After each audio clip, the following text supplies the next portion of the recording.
Hello everyone. आज हम करेंगे भारत भूषण अग्रवाल जी की कविता मन कितना अभिनय शेष रहा। पहले कवि परिचय देख लेते हैं। भारत भूषण अग्रवाल जी ने जी कवि, लेखक और समालोचक, इन तीनों रूपों ने उन्होंने बहुत ही अच्छा काम किया है। इनका जन्म 3 अगस्त 1919 को मथुरा, उत्तर प्रदेश के सतगढ़ा मोहल्ले में हुआ था। इनका निधन 23 जून 1972 को हुआ। इन्होंने दिल्ली और आगरा और दिल्ली में अपनी उच्च शिक्षा प्राप्त की थी। इसके बाद उन्होंने आकाशवाणी और अन्य साहित्यिक संस्थानों में भी सेवा की। इन्होंने अपने पिता का जो व्यवसाय से ये बहुत ही दूर रहते थे।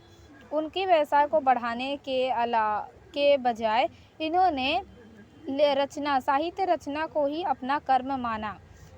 इनका जो पहला काव्य संग्रह छवि के बंधन प्रकाशित होने के बाद वह मारवाड़ी समाज के मुख्य पत्र समाज सेवक के संपादक होकर कोलकाता गए। वहीं इनका परिचय बांग्ला साहित्य और संस्कृति से हुआ। भारत भूषण जी तार सप्ताहक में महत्वपूर्ण कवि के रूप में सम्मिलित हुए और अपनी कविताओं तथा व्यक्तियों के बीच के लिए चर्चित हुए। डॉक्टर भरत भूषण अग्रवाल 1960 में साहित्य अकादमी के उप सचिव बने और अकादमी के प्रकाशनों तथा कार्यक्रमों को राष्ट्रीय स्तर पर प्रतिष्ठित करने में अपना योगदान दिया। 1975 में वे उच्चतर अध्ययन संस्थान शिमला के वॉशिंगटन फेलो बने और मृत्यु पर्यंत भारतीय संस्कृति साहित्य में देश विभाजन विषय पर शोध करते रहे। इनकी प्रमुख कृतियां हैं उतना वह सूरज है, मेरे खिलौने, कवि के बंधन, जागते रहो, ओ अश्रुति मन इत्यादि। आइए देखते हैं कविता। मन कितना अभिनय शेष रहा।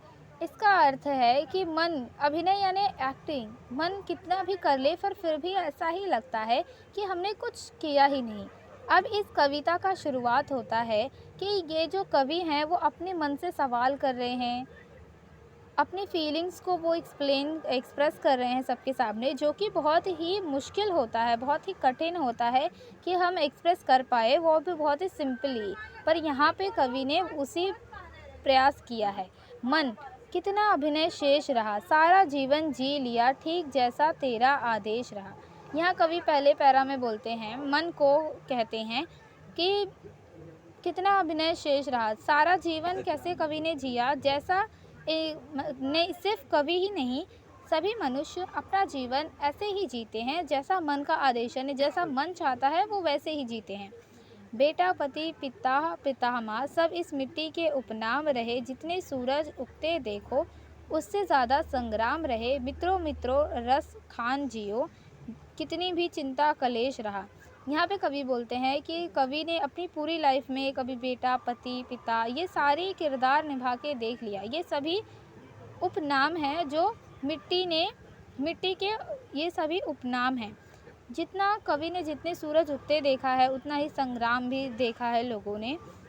इसलिए कवि कहते हैं कि मित्रों मित्रों सबको रस खान जियो, कितना भी आपकी चिंता क्लेश परेशानी मुसीबत हो, पर आपको सदैव रस खान यानी कि मित्रों में अच्छाई ही बांटनी है। हर परिचय शुभकामना हुआ, दो गीत हुई संतावना बना, बिजली कौंधी सो आग लगी, अंधियारा फिर से और लगा, पूरा जीवन आधा आधा, तन घर में मन परदेस रहा।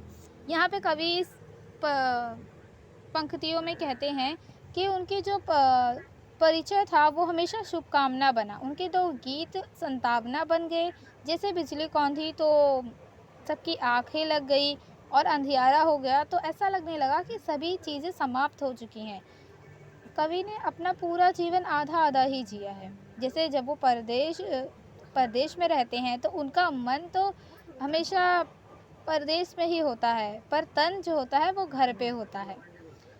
लास्ट स्टैंजा, लास्ट पंक्तियों में कवि कहते हैं, आंसू आंसू संपत्ति बने, भावुकता भी भगवान हुई, भीतर या बाहर से टूटे, केवल उनकी पहचान हुई।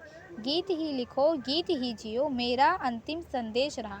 कवि लास्ट की पंक्तियों में कहते हैं कि जब वो उदास होते थे तो आंसू ही उनकी संपत्ति बनती थी, जो एक उनके पास होती थी, जिसके ऊपर सिवाय उनके किसी का हक नहीं होता था।